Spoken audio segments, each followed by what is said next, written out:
6 months into the job, a lot of interviews. I'm learning. So is level still looking all right over there? All right.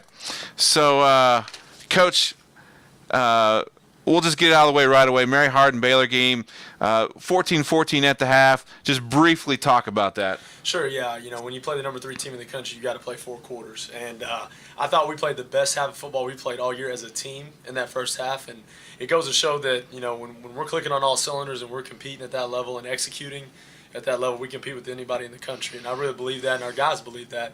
Like I said earlier in the week when we were talking to Adam, that the biggest thing where I know we're taking steps in the right direction is on Sunday after that game. We're meeting as a team, and I'm looking all those guys in the eye, and I can tell they're all disappointed. Every single man in that room, they expected to win that game, and they're disappointed that we lost the number 3 team in the country, but we didn't play good enough to beat them, and we'll just try to get better this week. All right, so you did mention that Sunday talk. How did they respond after that game on Sunday? Yeah, really impressed with the way we responded even in practice yesterday, and the way we're bouncing back and understanding that our preparation level doesn't change based on who we're playing, whether it's the best team in the country, worst team in the country, a mediocre team. It doesn't matter. We're going to prepare the same way for everybody. Like we talked about going into the UMHB week last week, that nobody changes the way we prepare. We control that, and so I've loved the way how our guys have just bounced back and responded. We never. Let's go live. We never went live on Facebook, so there we go. Let's get it going here, and we are now live on Facebook Live. Technology nowadays, folks. Sometimes you just forget to press a button. Gotta love it. So, homecoming this weekend. This is your 4th homecoming here at ETBU.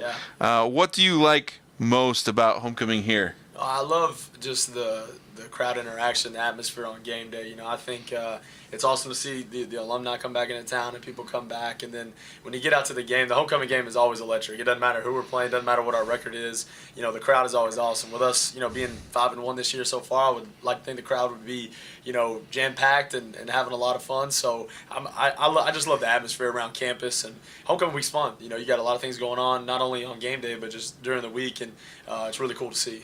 Yeah, we've been averaging close to 3,000 per home game, so hopefully this weekend we can get a little over that, and it's just fun to see how many people come out and support the team. Yeah, there's no question. I think even in the community of Marshall, people are starting to see what our football program's doing and see what our university is doing in the community, and I think that goes a long way. So you're getting local people that live here in Marshall coming out, local people in East Texas, getting a lot of recruits out to the games, which is fun, and having their families get to come visit and watch us play.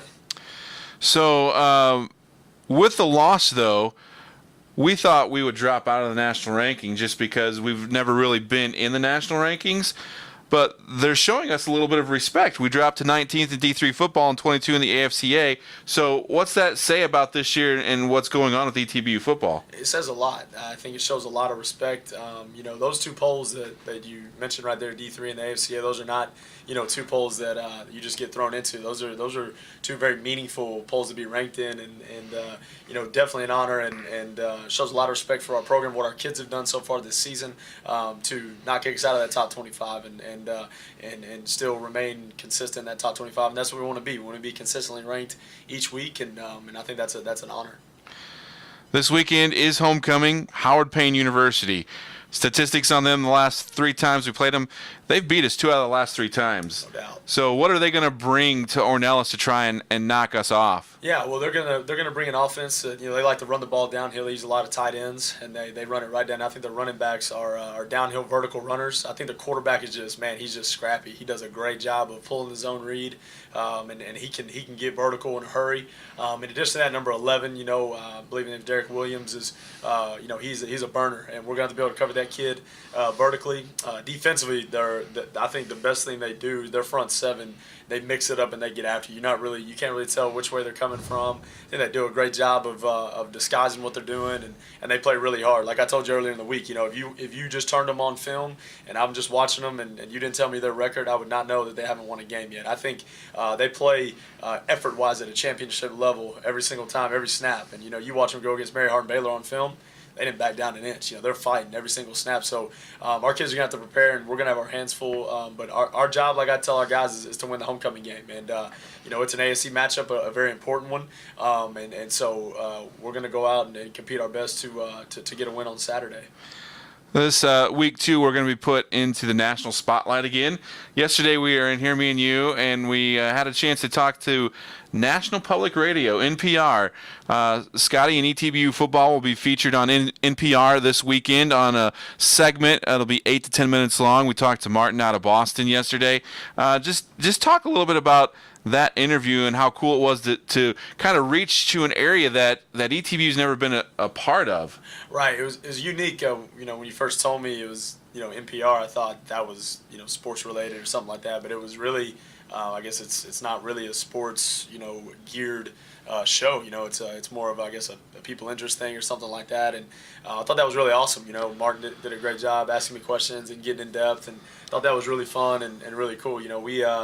I guess we were on the phone about an hour, and it felt like 10 minutes. It went by. To me, it went by fast. To you, it probably lasted a while because you're just having to sit there. But I thought it was really cool, getting to, just kind of talk about not only my story, but what's going on here at East Texas Baptist, and get us on a platform nationally that, like you just said, we haven't been at yet in terms of just in the media. And I think that's really cool. Any exposure to Marshall and our program and seeing what our kids are doing, I think it's awesome.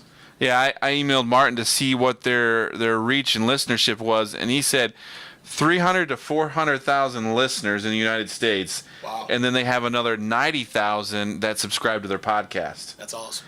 So we're going to be reaching a whole new area of people that have probably never heard of ETBU before. Right. I'm just glad you told me that after the interview as opposed to before. I'm glad to hear that. So we had a great time talking with Martin. Second national story we've had this year, and talking to Mike Palucci, Vice Sports, and that's how NPR picked up on it. So it's been fun promoting you as the youngest head football coach, and hopefully more will come as we keep winning and doing well. Sure.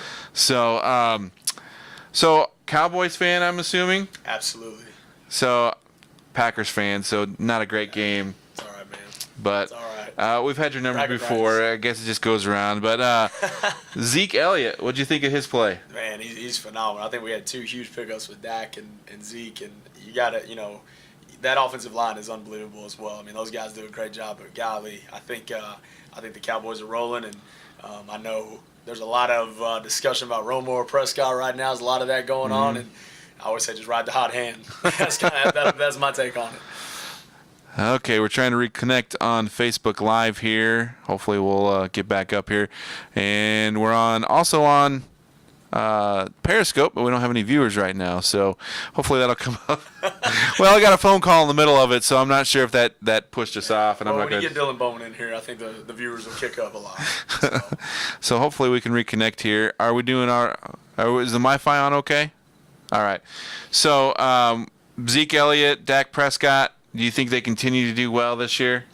I'm gonna say yes, absolutely. I'm very biased in that, but yes, we're gonna keep rolling and we're gonna keep competing, and I'll go ahead and be that Cowboys fan. Who was that number 11 wide receiver?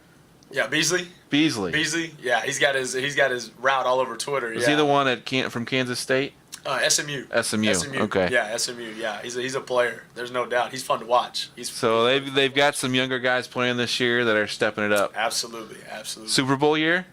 That's what I was going to say. I'm going to be the typical Cowboys fan, and I'm going to say yes, absolutely. Until Tony Romo comes back, right? We're going to say it every year until it happens. Yeah, absolutely. Just like the Cubs. Yeah, no doubt. No doubt. This could be their year. It very well could be. This could be your year. That's right. No doubt. All right, Scotty, thanks for talking today with Ledyard, and we're going to bring in Dylan.